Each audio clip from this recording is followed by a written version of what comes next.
You want the truth, the whole truth, and nothing but the truth? You can't handle the truth! Well, we're giving you the Michigan Sports Truth, the show that is honest, reveals the facts, truth, and statistics, and does not mess around. Follow me, Taylor Phillips, on Twitter at DT2Phillips. Email me at TaylorGatorPhillips14@yahoo.com. Follow Ed Smith on Twitter at EdSmith313, and go to our website at MichiganSportsTruth.com. Also like our Facebook page, The Michigan Sports Truth on Spreaker, and join our group with the exact same name. The Michigan Sports Truth podcast is also available on iHeartRadio and SoundCloud. Also a subsidiary of Sports Radio Detroit, thus available on iTunes and Podbean.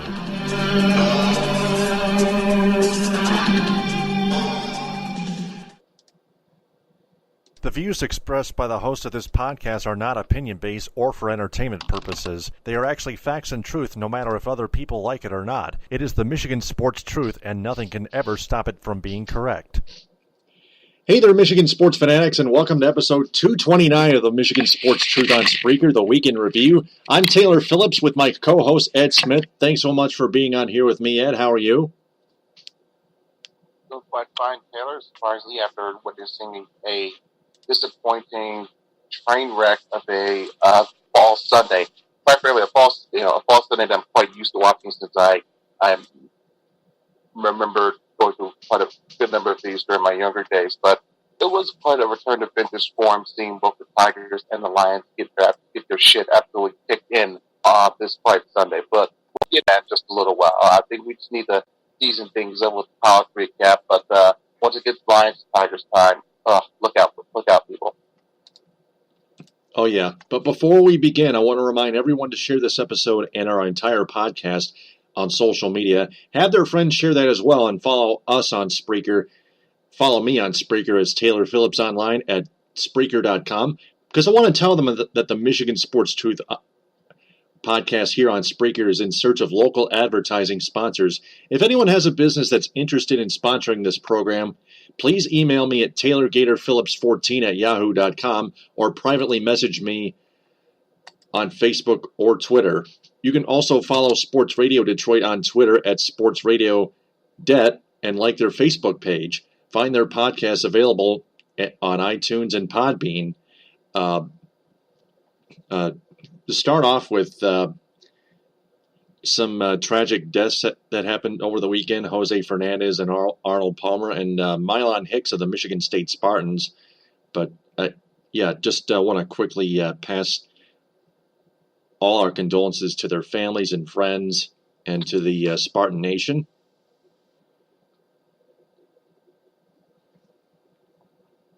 As well as condolences to the entire golf world over the recent passing of legendary figure, former champion Arnold Palmer. Mm-hmm. That's true. And and to the entire baseball world as well for Jose Fernandez. Absolutely.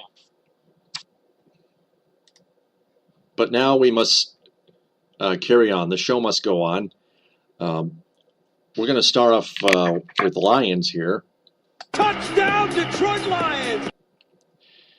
Well, the Lions fell behind 31-3 before they scored a 73-yard touchdown reception courtesy of Marvin Jones, who also later in the game scored a 35-yard touchdown reception, his second of the game, and they still can't, and they still lost 34-27.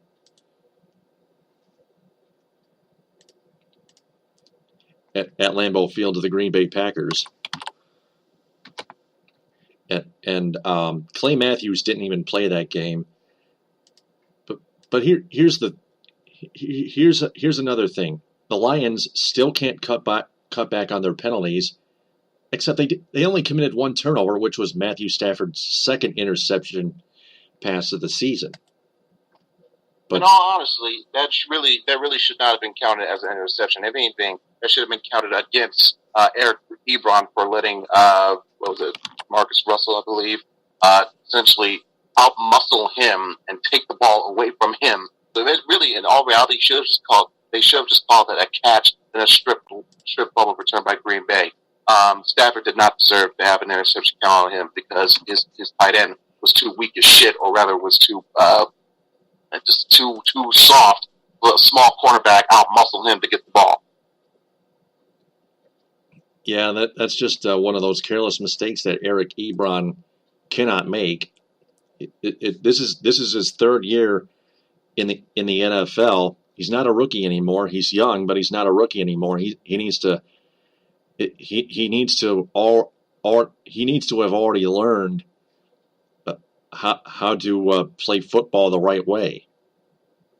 Well, this is a chance for me to give a yearly reminder to Lions fans that weren't suffering enough already. But by the way, Eric Ebron was selected right before Odell Beckham Jr. So sleep tightly knowing that. Oh, and Aaron Donald as well. Yeah, but the way they fell behind 31-3, their offense couldn't click, and again, too many penalties, and they just couldn't couldn't get their offense going. But they couldn't get their offense going. But I think you should take account to how good of a job Green Bay was doing as well. They were making open field tackles. They were getting good pressure on Stafford. The offensive line, for the most part, was okay, but Taylor Decker just was getting absolutely abused. And it wasn't, Nick Perry being the main culprit on a couple of those occasions. Decker, I know he's a rookie, but he just I just gotta be honest, he did not have a good day at all. And this is now the second straight week now, it seems, that a person on the left side of Detroit's offensive line had very, very bad showings. Last week it was Laken Tomlinson. This week it was Taylor Decker. If I'm the center or anybody on the right side, if I'm Travis Swanson, the center, or anybody on that right side, I'm scared shitless. Because what, am I going to be next to have a bad game next week? Well, you Things tell can make us. You wonder. Yeah. So the Lions after they fell behind 31-3, since that touchdown, that first touchdown by Marvin Jones, and they trailed 31-10 in the at halftime, and then they started to come back, except in the end when Green Bay had the ball after Jones's second touchdown, cutting the lead to one touchdown. The Lions defense could do nothing to stop, especially on third down, especially on third downs to stop the Packers, and that forced the Lions to use all their timeouts up, and they still couldn't stop them, and the Packers took 3 knees, and that was it. Yeah, the game was just, it essentially came down to a crucial 3rd and 8, 3rd and 7 with about 3.5 minutes to go. Detroit had already used 2 timeouts. They needed to get a stop. And while there was great coverage down the field, unfortunately, whenever you show, blanket coverage against Green Bay receivers nowadays, that's just giving ample room for Aaron Rodgers. As long as he gets protection, he's going to wiggle his ass out of that pocket and run down the field because, 1, he has great athletic ability. 2, he knows how to use his legs. 3, when you give him open space like that, that's game over. So that's essentially what happened, and that's what led to Green Bay salting away the clock and putting it into this game. I give Detroit's offense credit for finally warming up, throughout the game, but, you can't have one without the other, and when your defense is getting torched, literally in the first 2 quarters, it puts you in such a steep hole that as good as your offense can be, is if your defense doesn't show up at the start, especially at the finish, you're not going to get ahead that much. It was clearly evident, like I mentioned to you in the Thursday show, injuries will play a factor. Not having Ziggy Ansah hurt. You're already, not having DeAndre Levy again hurt. So again, with the injuries that affected your defense, and you're already, a bad coverage team as is. Now you lost, you wrote out Levy again for a second week. I think you're also without Antoine Washington, the backup to Levy. He was injured as well. So, you're losing your starters, even your reserves, and your linebacker, part of your back 7. And your secondary is not as good to begin with. and you have dealing with Aaron Rodgers, who's coming off a bad game against Minnesota, wants to make a statement, and he more than did so. But give credit to also another thing they need. Green Bay, what they did essentially, they saw how Minnesota, who by the way looks very ferocious, looks absolutely more scary this year than they did last year. How they were able to get pressure on Rodgers and get after him and attack him, disrupt rhythm. So what Green Bay did, find a way to counter that, just have call quick plays. Rodgers will hold about 2 or 3 seconds. He would dart it out, sling it to somebody, either that or find a way to get out of the pocket maneuver, either throw it away or use his legs. That's essentially what it was. You didn't see Rodgers stick behind in the pocket for 6, 7 seconds because the protection of the line wasn't up to par yet. So that's what led to Rodgers getting quick plays, and I think that really caught the Detroit defense off guard, which led to a lot of gas plays down the field, and eventually the low touchdowns are being scored. So with all that, the Lions, with that loss, fall to 1-2. They're in Chicago next week, Soldier Field, against the Bears. The Bears.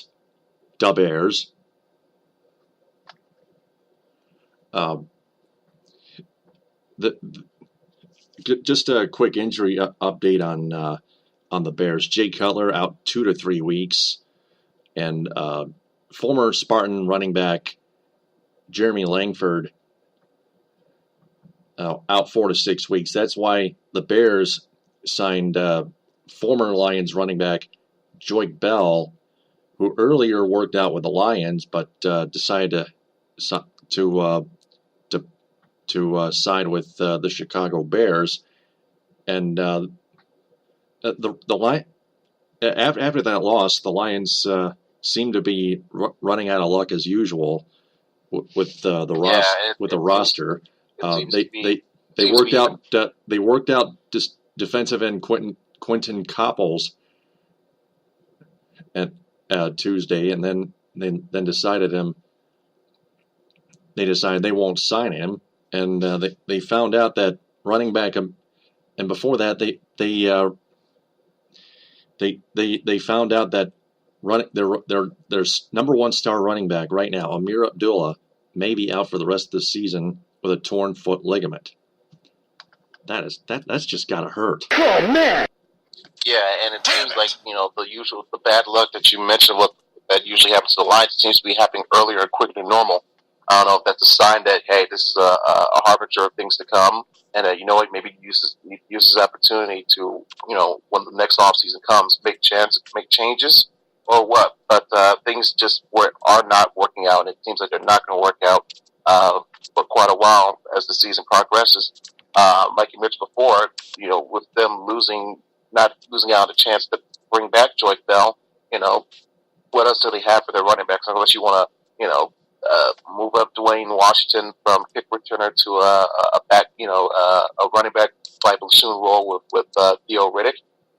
Speaking of which, by the way, the whole running game as a whole looked absolutely atrocious against Green Bay. I can barely remember the amount of yards they got through the ground, so that lets you know how little impact the running game made. And I think it was wise in the sense to know that from early on what the running game was going to be like that. So essentially, Stafford had to he had to put the game on Stafford's back essentially. And luckily this time you saw more of his receivers make catches.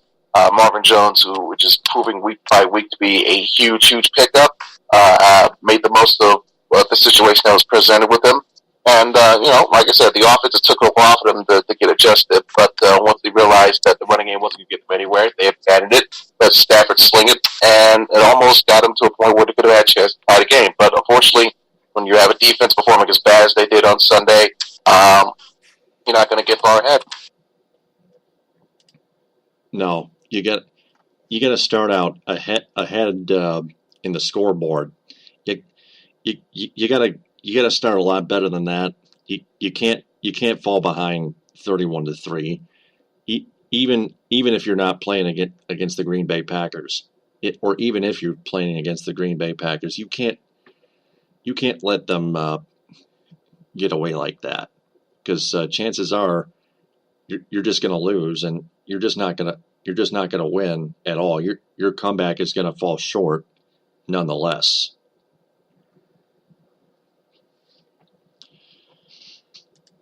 So, speaking of MSU, Touchdown, MSU! the Michigan State Spartans got absolutely jail-sexed. They were 8th ranked going into that game against the Wisconsin Badgers, and they got absolutely jail-sexed by those Badgers, 30-6 in East Lansing at home at Spartan Stadium. Are you kidding me with this? Yeah, that was an absolute victimization, as Paul Heyman, advocate for Brock Lesnar, would say. Because essentially, that's what you saw. You saw Wisconsin basically German suplex Michigan State. Eat, sleep, suplex, repeat all game long. It was a well balanced, nuanced attack of running downhill, great blocking the offensive line, and good game management for the quarterback. Something we've seen for years and years and years. Whether it be under Benny Alvarez or Brad Bielema or now under Paul Chryst. It does benefit Chryst knowing that he was an offensive coordinator with the team for years prior, but now that he has the head gig as the head coach, the experience plays well into his favor for calling and planning how he wants his offense to run. And they ran like an absolute well-oiled machine. Offense, defense, and like I mentioned, special teams. Their punting was fantastic and playing the field position game, not giving MSU a lot of field to really do what they can. So, in terms of a demoralizing factor as well as a smart factor as well. Special teams were on point. And while for their defense as well, I give them credit for doing what they did.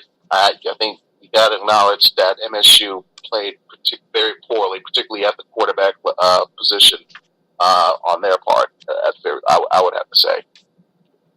Yeah, and that included a fumble recovery, a lost fumble recovered by Leo Musso of the Badgers, taking it 66 yards to the house. Just a minute and 50 into the third quarter, and that seemed to be the devastating blow to the green and white nation. That was the absolute turning point because it was 13-6. MSU was driving. They had finally put together, some would say, their most productive drive of the game up to that point. Early in the second half, you think, okay, they at least get close here, come away with some points on this position. They get closer, put some pressure, it puts a little bit of pressure on Wisconsin's side to get things done. But boom, followed by L.J. Scott, the pickup, essentially the scoop and score by Musso, which, by the way, it was noted by the commentators. Musso was a running back back in high school, so you saw some of his old running back instincts come out, whether it be using his speed along the sidelines, his movement to get away from tacklers and defenders, and as well as near the very end, slowing up so that he could wait for his blockers to come around him to basically put a convoy for him to use the blockers to give him make sure nobody would come up from behind at the very last second and make a tackle so that he was able to get the touchdown. And with that scoop and score, the game was essentially put out of reach from that point on. Yeah, luckily in the fourth quarter, the bleeding was finally stopped, but the Spartans still could not score a touchdown. They settled for 2 field goals. Just 2 field goals and no touchdowns. Well, credit was to Wisconsin's defense, but also, like I said, one reason Wisconsin played so well is because of Tyler O'Connor was absolute dog shit. I know it's not exactly, nice, quote unquote, to rag on a college player, but Doc Hall, like you said, he played horrible, absolutely awful. 3 interceptions. Disgraceful. He did not make reads. He did not make any reads. He was not, changing his looks for most of the game. And it was just, as ugly of QB performers, I guess you could say, since the days of Andrew Maxwell. Man. Where is your honor, dirtbag? You are an absolute disgrace.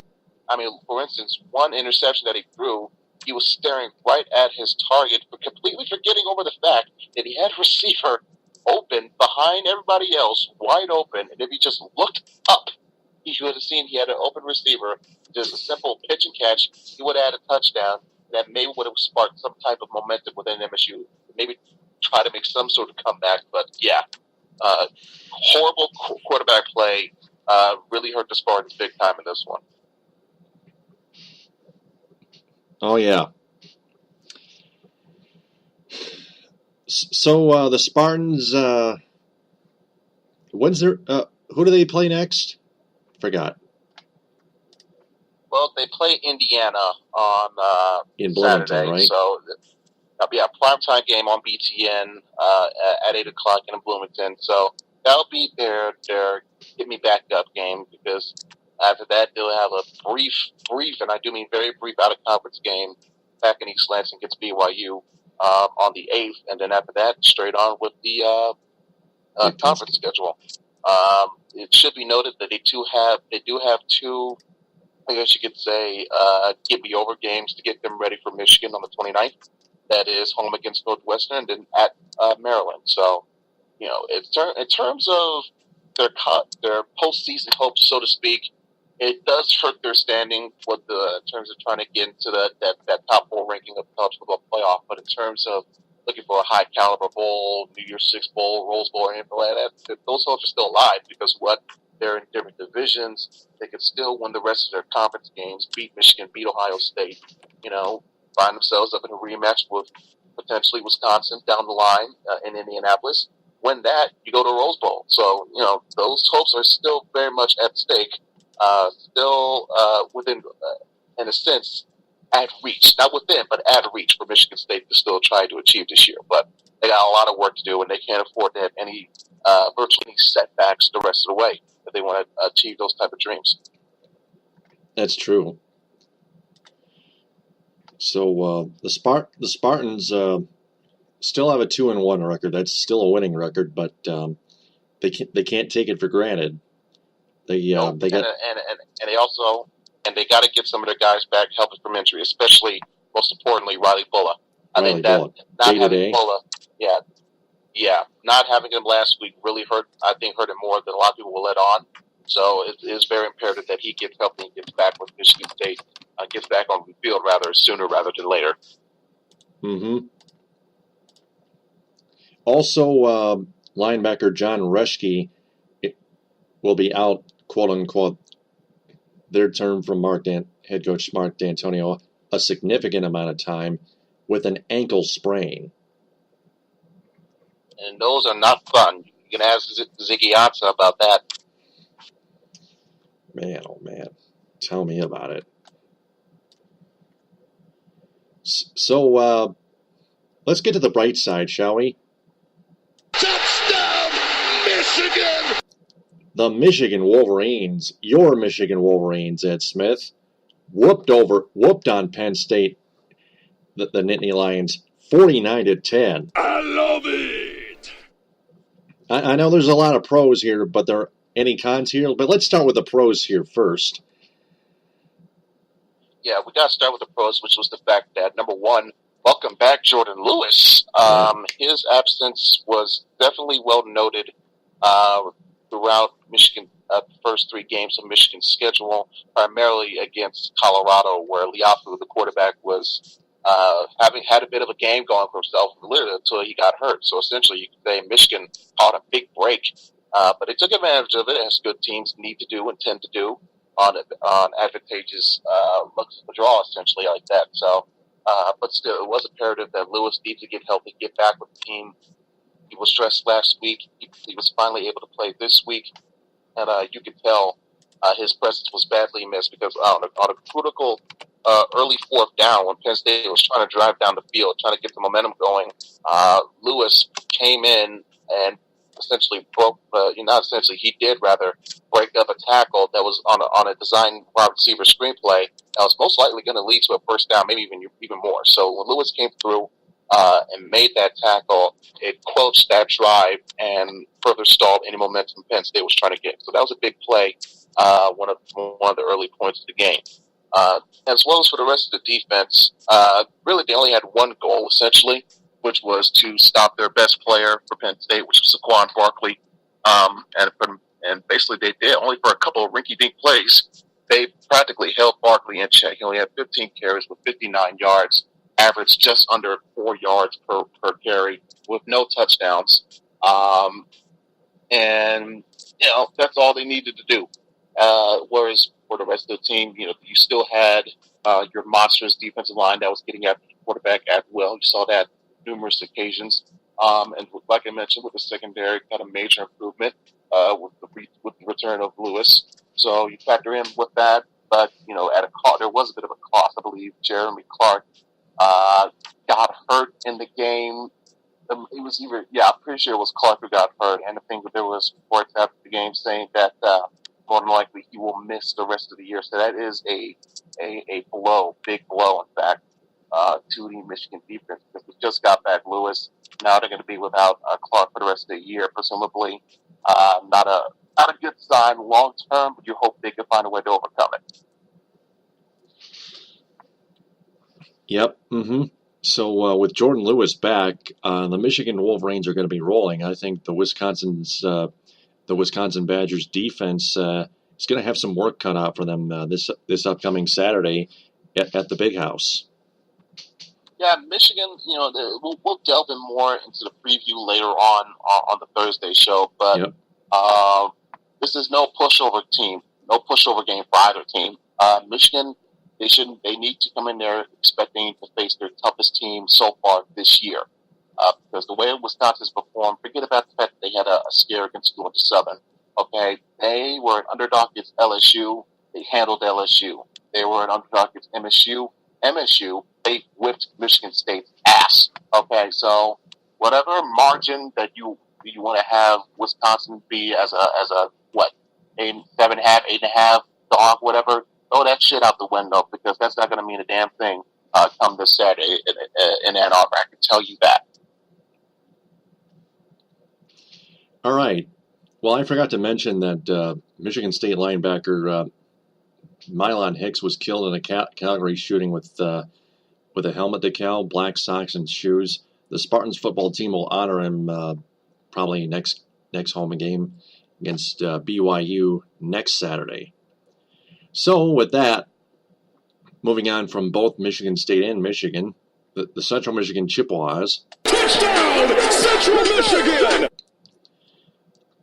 They fell behind 28-0, and like I said, you can't fall behind like that. You can't fall into a deficit like that, because chances are, even if you come back and tie it, you're still going to fall short and lose. And Central Michigan came all the way back, tied it at 28, but fell behind again, and they lost 49-35.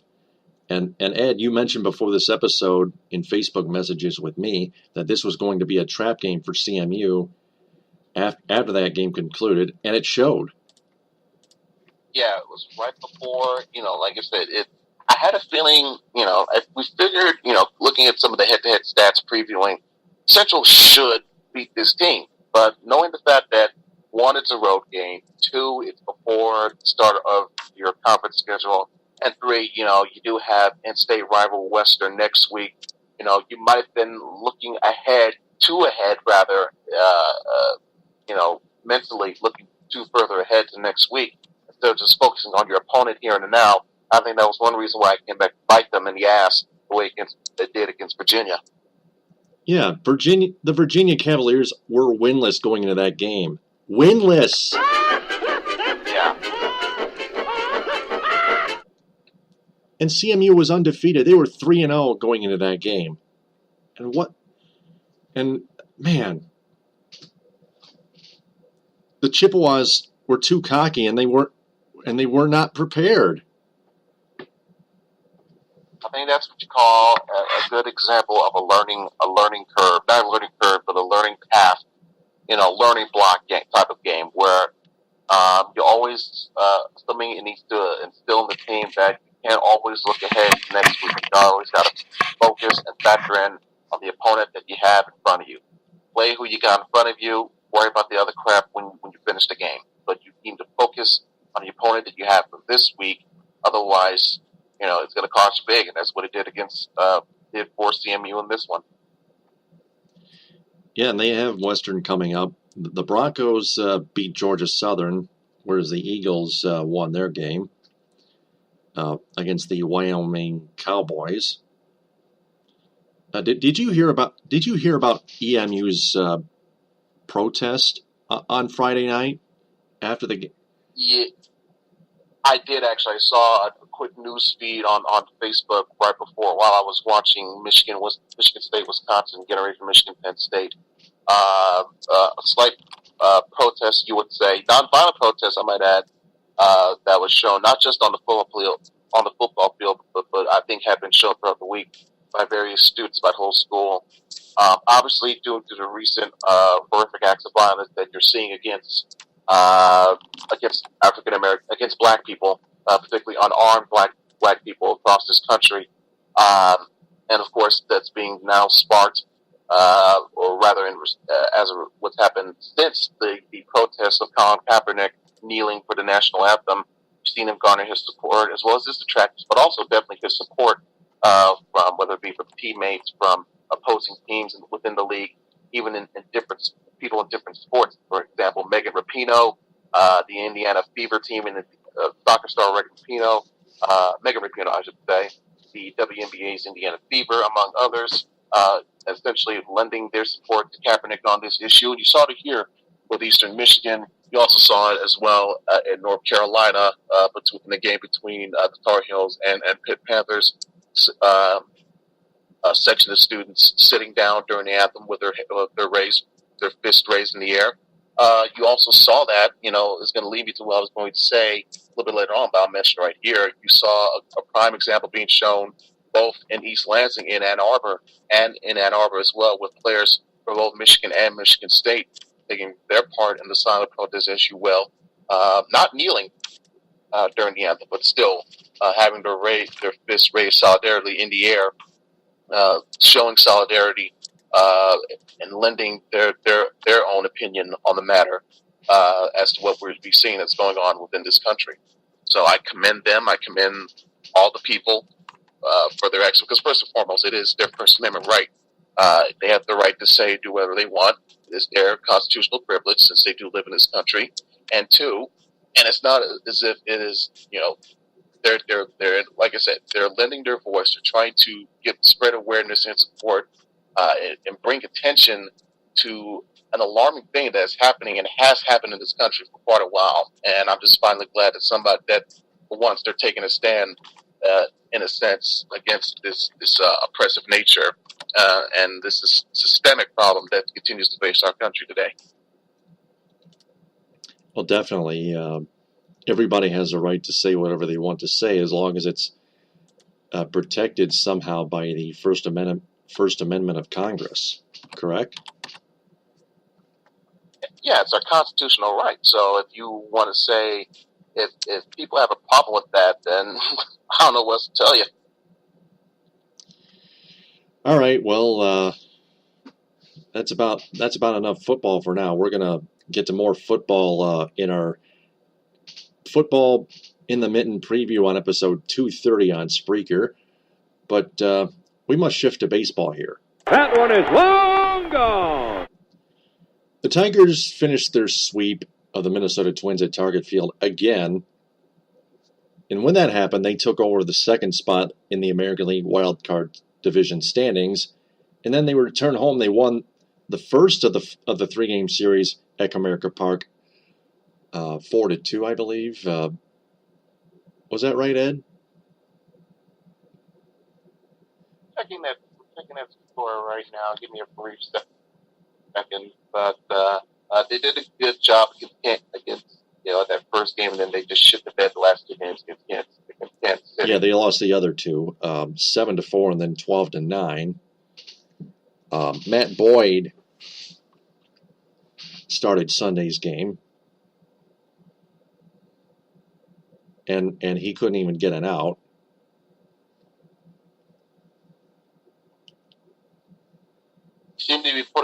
Matt Boyd seemed to be putting on worse of a performance than the Lions defense, shockingly.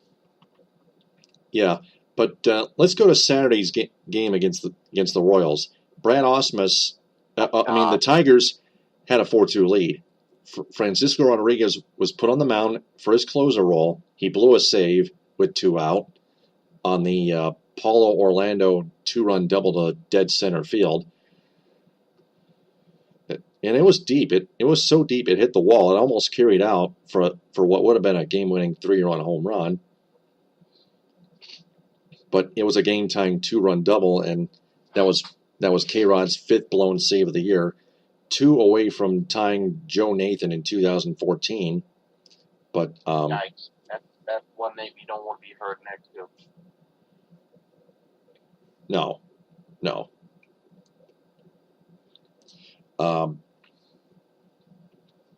And then after a single and a walk, Brad Ausmus decides to leave K-Rod in the game, and then Eric Hosmer takes K-Rod deep to right for a 3-run home run, and the Royals led 7-4, and they won by that final score. And Brad Ausmus was pointed the finger at by many, including Jeff Moss of the Detroit Sports Rag. You can follow him on Twitter at Jeff Moss DSR.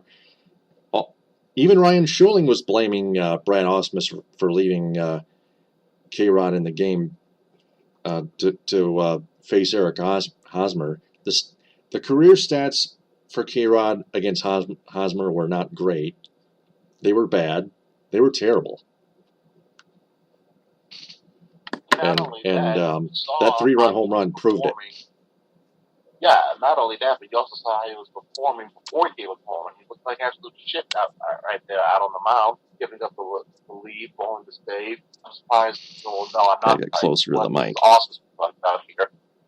Sorry about that. I'm not surprised in a sense, because this is Ausmus that we're dealing with here. Okay, the guy is literally a living embodiment of Jake the dog from Adventure Time, sitting in a house that's completely on fire, and he's got a blank ass smile on his face as if nothing's wrong. Okay, so Ausmus, knowing what Ausmus brings to the table, of course it was predictable. He was going to leave K-Rod in far too long than he should have. Should have yanked his ass after he gave up the blown save before put in someone else. So as you could say, oh, hey, at least he didn't give up the home run, or whatever the case may be. But he should have taken out K-Rod long before the home run was given up. That's all I'm trying to say here. And that ruined, the game was obviously over from that point on.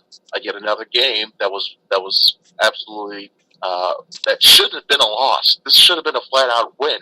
Yeah, 2-run lead, top of the 9th inning with your closer, who's been, for the most part, pretty damn good for you this year. So, yet another example of why Ausmus needs to go. I'm sorry. In fact, I'm not sorry, because this is the point we've been saying now essentially for 2 years why this idiot is still allowed, or has been allowed to remain in charge. I can't explain why. I don't know if that's why Alavila likes him or something. He thinks he's a nice guy, whatever the case may be. I don't care, because you finished last place last year. The year before that, you got swept in the first round. This year, you're flirting with missing out on the playoffs again. Okay, and this is a guy who has been handed a damn near $200 million payroll roster. Forget about injuries. That happens as part of the season. When you have players that you have, that for the most part, your veterans like your Cabreras and your Verlander's been delivering for you all year. It's up to you to manage the small cracks in between. For instance, why in God's name was Victor Martinez batting fourth for as long as he has been this year, and has continued to do so, knowing he's not been quite his usual self in the past few weeks? Why not move up a guy like Justin Upton, who's been absolutely on fire as of late, been one of your clutch performers all of September? Move him up the spot to give your anemic offense a chance to score more runs throughout. Just minor shit like that. And I'm beyond sick of it. In fact, I'm quite numb to it almost. Yeah, and then on Sunday, Brad Ausmus started Matt Boyd.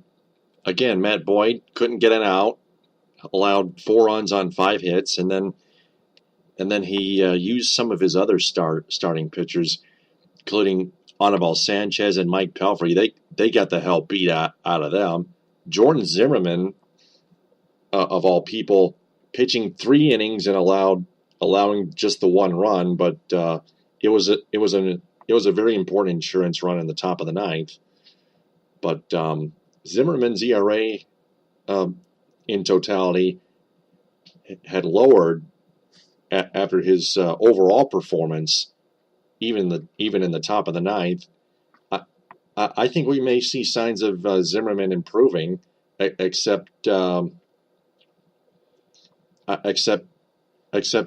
he still has some things yet to work on, and needs to shake off the rest of his side effects, and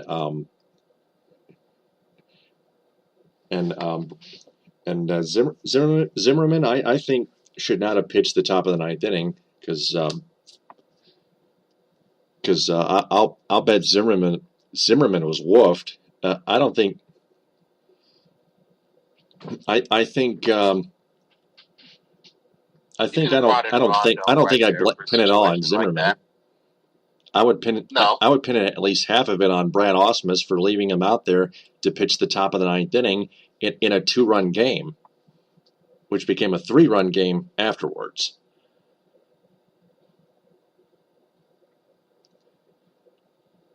So I would have taken any other relief pitcher, mind you, not a starting pitcher, but a relief pitcher, any relief pitcher against the Royals. Brad Ausmus already used Shane Green. Why couldn't he use Bruce Rondon in that game? He's still available. Yeah, there was a suggestion that I mentioned as well that a route he could have gone, especially knowing how Rondon has improved majorly as of late, almost showing a complete 180 from the I guess you could say the unhinged raw talent, but just an unhinged, uncontrolled talent that he was last year. Now he's making quite a leap up from that. Both not just on the field, but off the field as well. Not showing it from a mental and a mature standpoint. You haven't heard of him getting in any bad stories or incidents that caused him to get sent home or whatever from the team like it was last year. So that's a guy I wouldn't mind see be used in that situation, especially how he's performed as of late. But hey, I'm not the manager, so you have to put that on the guy who is the manager, and that's Ausmus.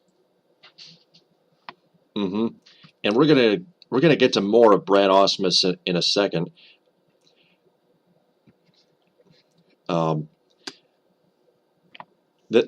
the Tigers split the first 2 games at home against the now AL Central champion Cleveland Indians, who won 7-4 to clinch the Central Division, the American League Central Division, and you see the Indians mob scene at Comerica Park on the mound, and it was televised on Fox Sports Detroit. A visiting team in Detroit clinching at least a playoff spot or a Central Division or a division title on your local network. That's got to be a first. That's got to be a first for me, but not a first for most people. But anyway, the Indians sent the Tigers back to 2 games back in the American League wild card second spot, but the Tigers fought back and squashed the Indians 12-0. Amazing performance from Justin Verlander, 7 2/3 innings, 4 hits, no runs whatsoever, just 1 walk, 12 strikeouts. Oh man, I love it. And Miguel Cabrera hit the lottery with 5 RBIs. Oh man, I love it. And with that win, we realize the Orioles losing too. The Tigers are back within 1 game of that second AL wildcard spot. Well, it does help matters that the Orioles, they just got finished playing a week before a brutal 4-game stretch against the Red Sox where they got swept by Boston.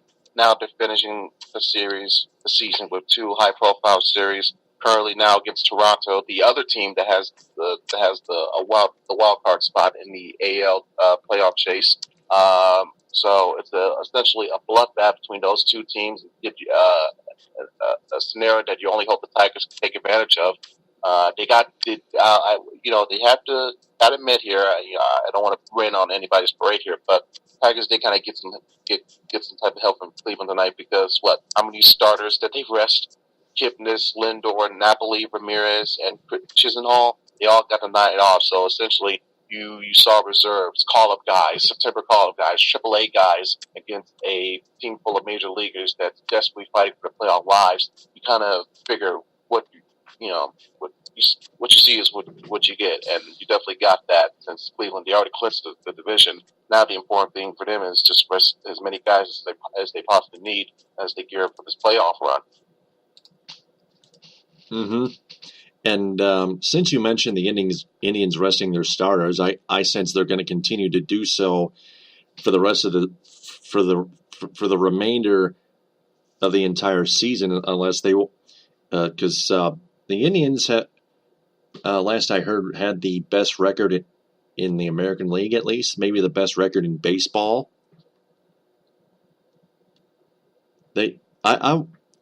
I don't think the Indians have clinched the best record in baseball yet, but...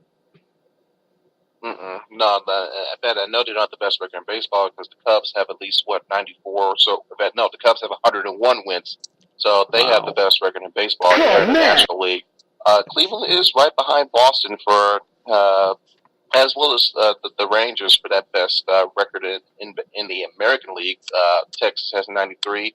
Red Sox have 92, Cleveland has 91. So they're not, it's a little bit, they don't want to get too. I'm sure some of them have hopes. Cleveland has some type of semblance of hope trying to get the home field advantage in terms of getting the best record, so to speak. So knowing that they're this close, I don't think you're going to see them rest too many starters, even though they already have the division already cinched. But I'd say between now and the end of the season, they'll probably rest their starters one more time. But knowing that the best record is still within grasp, I can see them still trying to attain it or at least come close to it. Mm-hmm. And prior to that 12-0 win, third baseman Nick Castellanos was activated from the disabled list. He recovered from a fractured bone in his hand. And it was projected that Nick Castellanos was going to come back from the DL this weekend when the Tigers headed to Atlanta and Turner Field to play the Braves to close out their season, one of the worst teams in the National League. But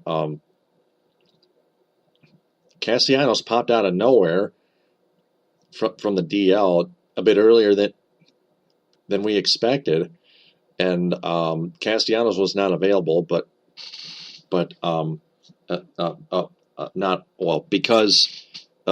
Castellanos was not available because he was on his flight from Florida to Detroit, and he was going to arrive a little bit late, according to MLive.com, but he may get the start tomorrow at third base again. Because Eric Ibar, the Tigers got acquired in a trade for Mike Aviles with the Atlanta Braves in order to try to fill in Nick Castellanos' cleats, at least for the time being. And now Castellanos returns. What can I say? The Tigers missed him. Yeah, more than they would tend to let on here. But some would decry this as a case of too little, too late. While others like myself see this as possibly a sort of a Hail Mary type of scenario, where you have, for the most part, all your guys back. Just about essentially all your guys back to do what you need to do, take care of business against absolutely dreadful, horrific terrible Atlanta Braves team, and hope some things work out in your favor between Toronto and Baltimore to at least set you up for, at the very least, a play-in game to get to the play-in game. So. Mm-hmm. So, speaking of forthcoming games, the Tigers have 2 more at home against the Indians. Those are the only 2 games the Tigers have left in 2016. Then again, the aforementioned 3 games set at Turner Field against the Atlanta Braves. Sunday's game starts at 3:10. Every Major League Baseball game on Sunday begins at 3:10. That makes it due to the fact that it makes every single playoff race in the entire MLB standings the most interesting. It basically reminds me a lot of the last night of the season, regular season 2011, where there was so much craziness involving between primarily the Red Sox and the Tampa Bay Rays to try to see who was going to get that last spot to get into the playoffs, and eventually wound up being, after so many dramatic twists and turns, it wound up being the Rays that got that last spot, and Boston being on the outside looking in. So will we see something of a similar nature here on Sunday? It'll be a tune in to see type of thing. That's true. Now we dig into the Detroit News' Tigers beat writer Lynn G. Henning's article headlining Brad Ausmus likely to return but not certain. So it headlines that Ausmus is likely but not certainly returning for next year, 2017. And what we find in the body is a lot of confusing stuff here. But within it, there's actually a true statement in paragraph 3. It goes, quote, General Manager Al Avila and Ausmus must talk seriously and comprehensively about 2016 and what must change in 2017 in terms of day-to-day matters and issues this particular Tigers manager can affect. And what Henning means by that is what must change next year is the way Ausmus manages this team, whether it be with a bullpen in high leverage situations, especially the starting lineup prior to each and every game, pending the matchups and whatnot, or which pitcher is given to start at a particular time, whether it be Mike Pelfrey or Anibal Sanchez in a must-win game, or Matt Boyd.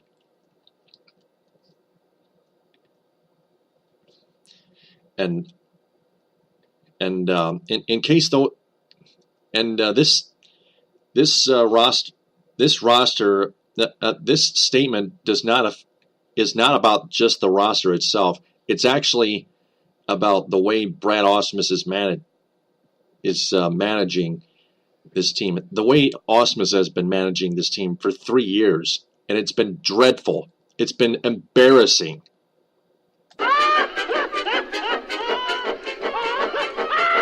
Are you out of your mind?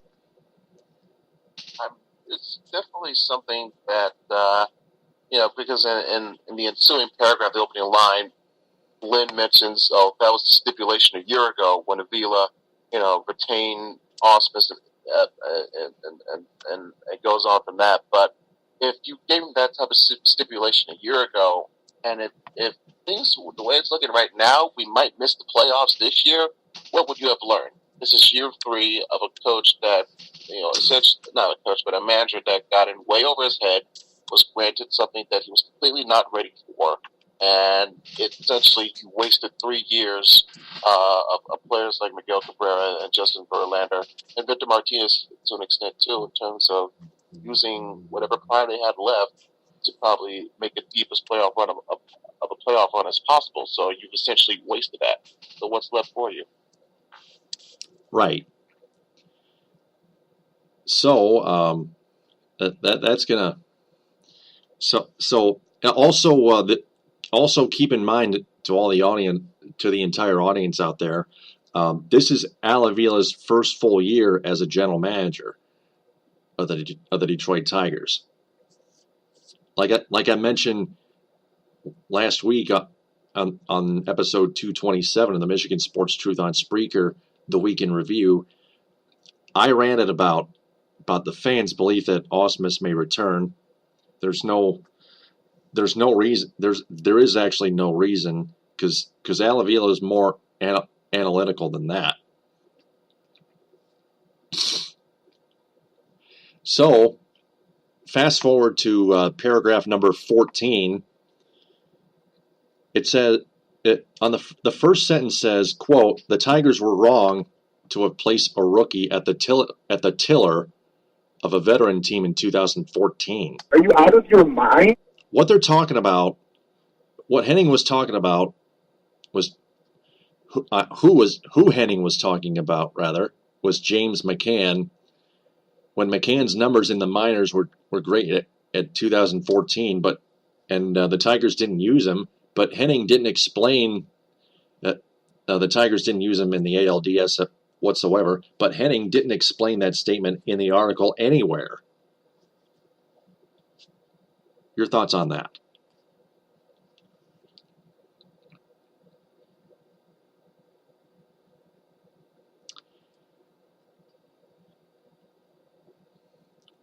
Well, Ed, are you there? Yeah, I'm still here. Yeah. I want your thoughts on that statement. The Tigers are wrong to have placed a rookie at the tiller of a veteran team in 2014. James McCann, for example.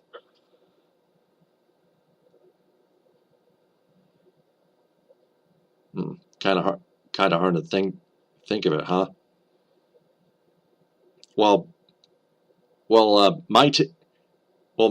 my view, that statement just didn't make any sense, and it was wrong.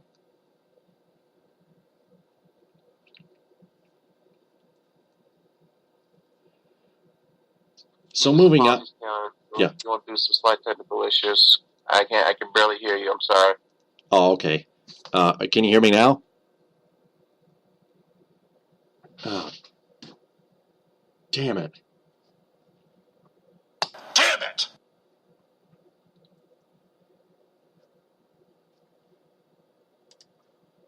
Just a second here.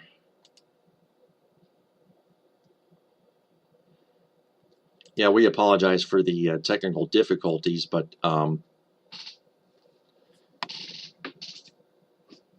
hey, yeah, let me know when you can hear me.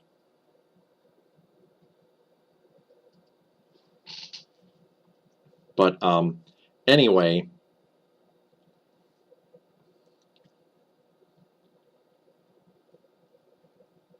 paragraph 17 at its entirety says, the Tigers believe Ausmus has grown into an enormously complex job, overseeing spring training, communication with players, commanding a coaching staff and their duties, working with the training staff on fine line decisions relative to a player's health, patching a pitching staff and lineup as injuries slammed as the Tigers have been in 2016, handling media, the job is a man-eater. Even as a skipper as tough as Leland had decided in 2013 that not only the travel, but the constant vitriol from a shrill segment of fans and media had been quite enough. Can you hear me good now, Taylor? Yeah, I can hear you. But paragraph 14. I'll let you go first. Yeah, paragraph 14 says, the Tigers were wrong to have placed a rookie at the tiller of a veteran team in 2014. What Henning was talking about was James McCann. When McCann's numbers in the minors were great at 2014, and the Tigers didn't use him in the ALDS at all. But Henning didn't explain that statement in the article anywhere. Can you explain that? No, I don't know. Again, this is. I guess you consider this really an opinion piece from Henning on the matter, and if anything, but he used a misleading title. It says, I don't know if it's clickbait or what, but it's a title that seems, it's an absolute fact, but you find no evidence for that. And without that, you also take certain allusions and detours to avoid talking about the point. That's all what the point is that he's trying to make, and he makes it throughout this article in bad fashion.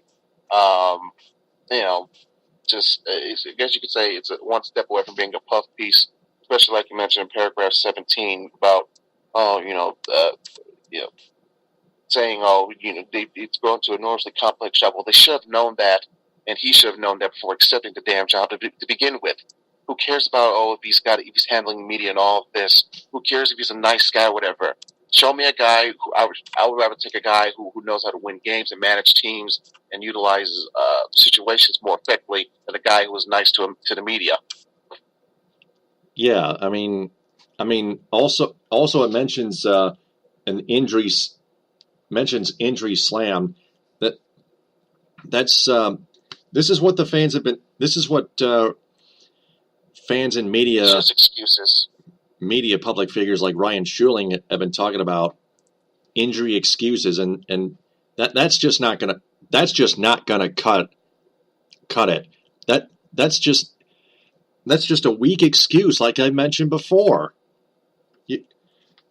Al Avila is more analytic than that. You can't. He's not gonna just straight up come up with the excuses. He's more analytical than that. Fans who come up with that kind of reason are idiots. No offense, but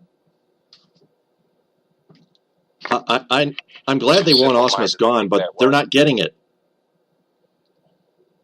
Yeah, it's much more complex than that. I mean, this is an initial. It's not a case of if he's got to make it, we're going to fire you, because let's not forget, he does have a club option, to be, if it's picked up on, he'll be back for next year. So that's, I guess you could say, where his 1 year is his plea bargain, so to speak.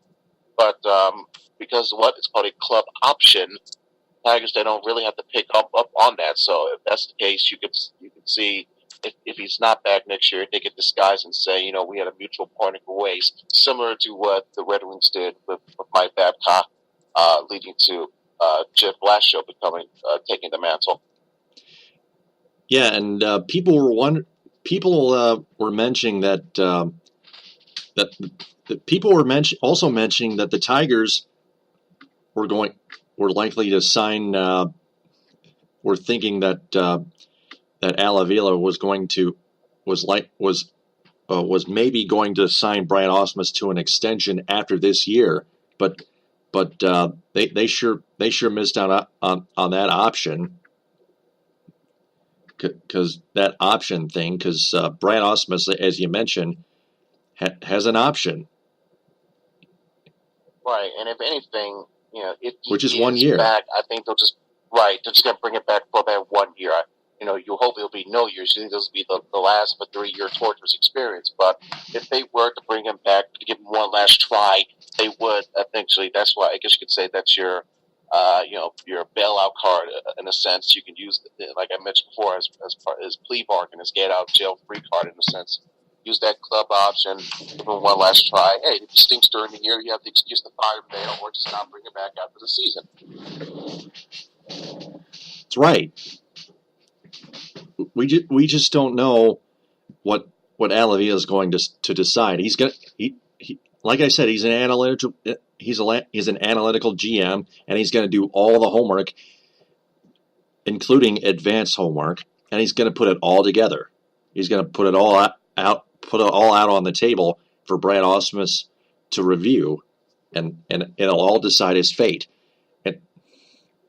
And speaking of which, the paragraph 18 reads, quote, "The Tigers know firsthand that axing Ausmus would mean that they had trained a well-regarded young manager for his next job. The Tigers, in fact, were contacted late last summer by another club wondering if Ausmus was sticking or would be free to interview for their impending opening. The Tigers know with certainty Ausmus would be in line for multiple jobs if he were cut loose this autumn." Because because again, paragraph 17 says the Tigers believe Ausmus has grown into an enormously complex job, but that's actually not the case. So paragraph 18 at its entirety is really false as well. And like another series of contradictions. Yeah. It's as if Lynn Henning is actually almost taking word from the Tigers that he should praise Brad Ausmus for doing an enormously complex job. Are you out of your mind? How typical is that? I mean, Are you kidding me with this? it's just awful. And then there's even more. Paragraph 19, very short one. All it says is, quote, but while probabilities remain high, Ausmus will return, there is no assurance from the Tigers front office. None, not yet, unquote. How the fuck are probabilities remaining high with Ausmus returning? Henning doesn't explain that at all, anywhere in the body of his article. Nobody knows why. Injury excuses are not going to cut it, for example, because Alavila is once again more of an analytical general manager. Hey, Lynn doesn't have any evidence, doesn't have any proof that lets us know to begin with, there's a good chance to be brought back next season. So how in God's green earth can he say probabilities remain high when there's nothing that proves that to be true at all?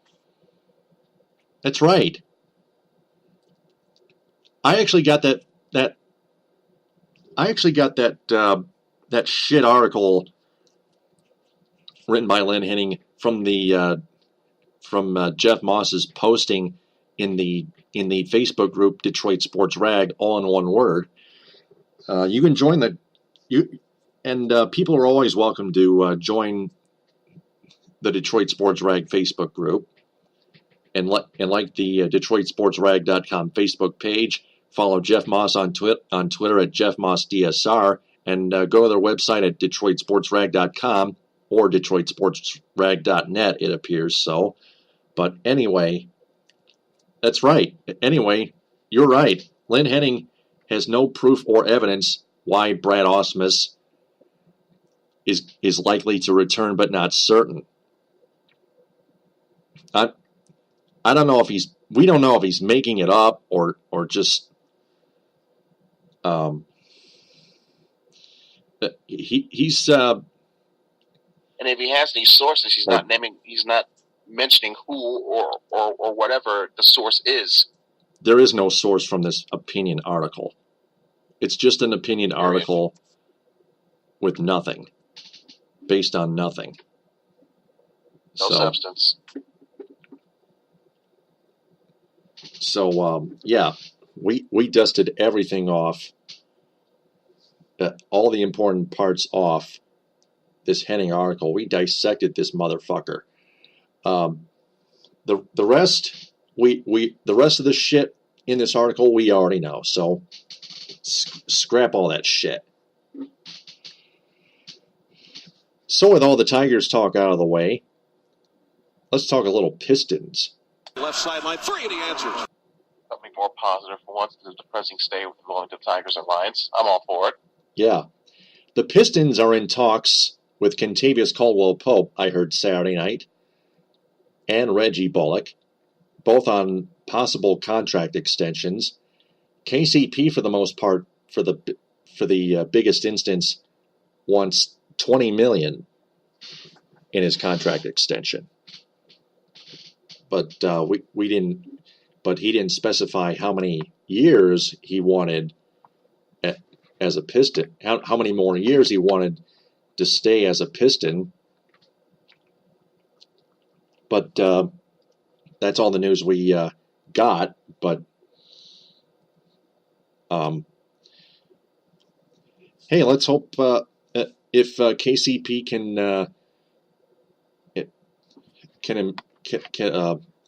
can improve a little bit especially on his 3-point shooting. I guess if I'm Stan Van Gundy and Jeff Bauer, the general manager, and Van Gundy, the head coach and president of basketball operations, I can sign him to a contract extension. What say you? It's a definite wait and see. It's a wait and see approach, I would say. I think Kentavious is making a smart move in the sense because he recognizes how much bigger and bigger the cap is going to rise and get higher within the NBA. I mean, you're seeing guys like Mike Conley get $31 million a year contracts. So it's if you're KCP, you strike while the iron is hot. So I don't blame him for that, but it's definitely wait and see. I want to see if he's going to continue to develop more as a player, show more growth, show more improvement in certain aspects of his game, especially his 3-point shooting. I thought he looked good in the Cleveland series, but let's see him do more of that over the course of a full season, not just a certain 4 game split in April. So if he plays up to expectations, plays out of his mind, or not play out of his mind, but plays at a very passable and acceptable level, then sure, I'm all for it. Especially, like I said, it's not going to look too ridiculous with what Timothy Mozgov is getting $100 million contracts. He barely played with the Cleveland Cavaliers throughout the playoffs. So, yeah, I'm all for it. Get your money as much as you can. And, as long as you're not too outrageous with it, I'm fine with them getting a contract of that nature. $20 million for KCP, that's something I wouldn't mind. Oh, man. I take that any time. So we also have some Red Wings news to share. The Red Wings started the preseason with a 4-2 win Wednesday at home over the Pittsburgh Penguins at Joe Louis Arena. Mitch Callahan scored 2 goals. They will play the Boston Bruins next at TD Bankworth Garden Wednesday at 7. Then they're home against the Bruins on Friday at 7:30 on FSD Plus, Fox Sports Detroit Plus. Then they play a home-and-home set with the Blackhawks Sunday at home at 6, and then Tuesday at United Center at 8:30. Tomas Tatar scored a game-winning overtime goal for Europe in the World Cup Series, World Cup of Hockey semifinals against Sweden. Unfortunately, Canada beat them, I think, 3-1. That was earlier tonight on Tuesday. But anyway, Red Wings center Pavel Datsyuk was out for Russia in the semis with a lower body injury. He was out in the first round with that same injury. But the Russians missed him. And the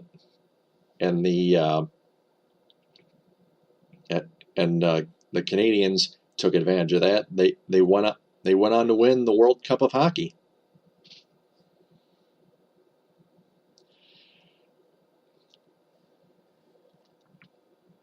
Hey, Ed, can you hear me now? Yes. Okay, good. All right. Well, it's time for 5 questions. All right, let's finish the show off with a bang. Let him rip, Taylor. It's time for 5 questions on the Michigan Sports Truth on Spreaker. Question number 1. Will Lions running back Amir Abdullah be out for the rest of the 2016 NFL regular season? To me, it's looking likely. Whenever you hear the words torn ligament, that's usually not a good sign. It means you're probably going to miss a good chunk, if not all, of the season. And when it's in a person's foot, that's especially more painful and more devastating to your chances of trying to come back. So as much as I hate to say it, as much as a promising young talent Amir Abdullah is, I find it highly unlikely that he's going to be back, if at all, for the rest of the season. I have to agree. Next question. Question number 2. After 4 weeks, are the Michigan Wolverines worthy of making it to the college football playoff, or do they have more work cut out for them? Well, they got more work to do because, and they get their first big test with Wisconsin. They still need to have yet to go on the road. And then, in all honesty, they won't face a competitive road test of any sort. So they get to Michigan State on the 29th next month. But even at the moment, even that game looks more winnable week by week. So you still have tough road games against Iowa, and of course, at the end of the year against Ohio State and Columbus. So plenty of road work to get through. Still plenty of growing pains to go through. Much more developments, more tweaks, more improvement that needs to transpire, whether it be for your quarterback, for your running game, some of your secondary within the defense, as well as, especially now trying to overcome this injury to Jeremy Clark. So, at the moment, they're playing their cards right. They're in that discussion. They still have their ranking. They're undefeated. Things going well, but still, this is by no means, hey, let's drop a banner, let's celebrate. We're in the playoff, woohoo. No, still got work to do here. So in other words, my question number 2 was for the slappy Michigan fans out there. I know there are smart one. I know there are much smarter Michigan fans like you, though, that are not slappies. You're the smartest. That's why you're my co-host. And we're both members of the DSR group. So moving on. Indeed, we are. Yep. Next question. Question number 3: are the Michigan State Spartans still in good shape to make it to a bowl game in 2016? Yeah, still be fine. They still have plenty of winnable games. Plenty of, for instance, they got BYU and Indiana and Maryland coming up. So that should be 3 gimmies right then and there. So they'll win their fair share of games. This, I mentioned before the season, this has to look like a 3 or 4, maybe even the 4-loss team. If I don't see this being a 7-5, 7-6 team, nowhere near. So I say they get at least 8 wins, and they'll find themselves in a respectable bowl matchup. That the way that it could depend, though, that 8th or 9th win could depend on the outcome of the Michigan game. But I'll just leave it at that. Good idea. Next question. Question number 4: are the Tigers likely to miss the playoffs after losing 2 of 3 to the Kansas City Royals and then splitting the first 2 games at home with the Cleveland Indians?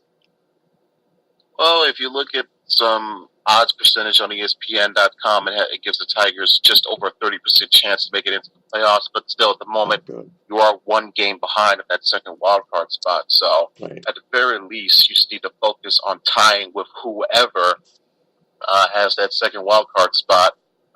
Seems more like 60% since they're 1 game back. Yeah, but in terms of making it to the playoffs as a whole, they're given a 30% chance. I would agree if this is more so trying to tie for the second wild card spot and maybe force a tiebreaker, a game 163, if you will, they have a higher percentage chance of achieving that. But even still, to go through that and then play the wild card game and then get into a full series after that, that's where I guess you could say the deductions come in, and the more probable cause or clause, however you want to look at it, is drop. Expectation is dropped from that to 30% that it is at right now.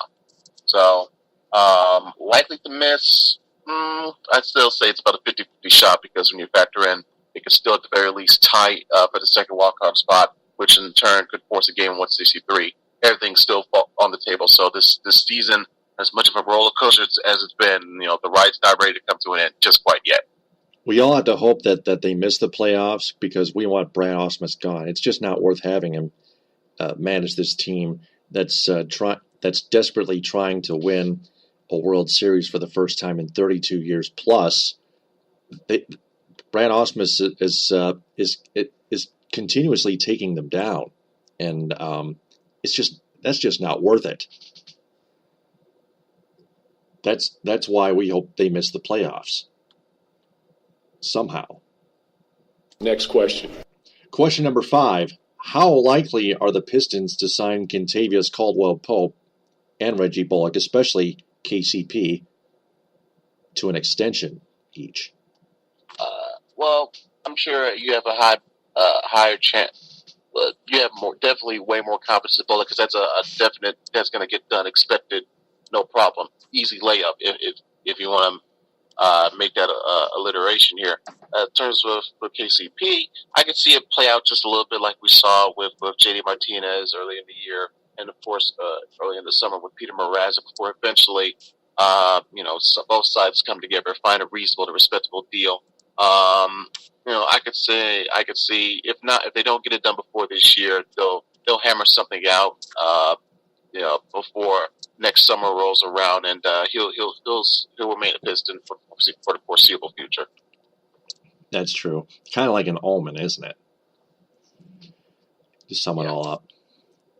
So for all the listeners and fans out there, if you want to answer those questions, just replay the episode and answer them in the comment bank below this episode. That wraps up episode 229 of the Michigan Sports Truth. Ed, thanks so much again for your help. I'll talk to you again on episode 230, Thursday at 11, as we preview college football week 5 and NFL week 4. Message to Lynn Henning before I hang up. Ah, shut up, you idiot. What? Oh. There you go. Jasper from 100. Yeah. I don't want to mention it. I hate that movie. Well, the opportunity, thanks for the chance, Taylor. I'll see you on Thursday. Yep, absolutely. Take care. So, before we sign off, I want to remind everyone to share this episode and our entire podcast on social media. Have their friends share it as well. And follow me on Spreaker as Taylor Phillips, online at www.spreaker.com, because I want to tell them that the Michigan Sports Truth podcast here on Spreaker is in search of local advertising sponsors. If anyone has a business that's interested in sponsoring this program, please email me at taylorgator14@yahoo.com or privately message me on Facebook or Twitter. For Ed Smith, I'm Taylor Phillips. If there's anything you fans want more of or less of on our podcast, please let us know. Follow us on Twitter at DT2Phillips and EdSmith313. TTFN, ta-ta for now. Bon appétit.